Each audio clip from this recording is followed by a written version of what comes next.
నా వల్ల కాదు, నేను చెయ్యలేను, నేను కాదు, మేం కాదు, పెద్ద పాస్టర్ గారి ద్వారా జరుగుతాయి సూచక్రియలు, మా ద్వారా కాదు, ఆడోళ్ళం కదా. ఏంటి ఆడోళ్ళు?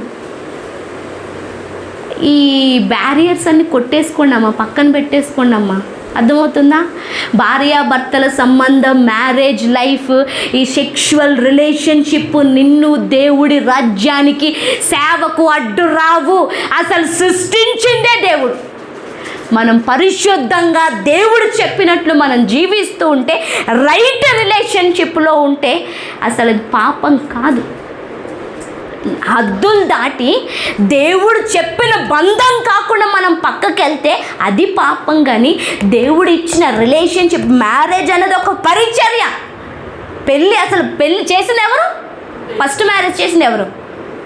మొదటి వివాహం చేసింది ఎవరు?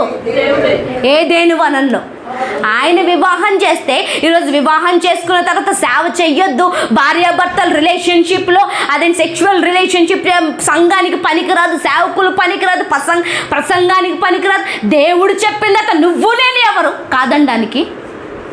నువ్వు నేను ఎవరు కాదనడానికి? వాక్యం తెలియక, వాక్యంలో లోతులు లేక దేవుడికి కుటుంబాలు కట్టడం అంటే ఇష్టం. వివాహం చేసిందే దేవుడు. వివాహాలంటే దేవుడికి ఇష్టం. వివాహం అంటే దేవుడికి ఇష్టం. ఈ చిన్న చిన్న విషయాల వల్ల దేవుడి రాజ్యాన్ని కట్టడానికి చాలా బ్యారియర్స్ని పెట్టేసుకుంటుంది. అందుకే తిమోతితో పౌలు అంటాడు, మితానుసారమైన మాటలు మాట్లాడొద్దు అనేసి, లోకసారమైన మాటలకు వెళ్ళొద్దు అని చెప్తూ ఉంటాడు. విస్తారమైన మాటల్లో దోషం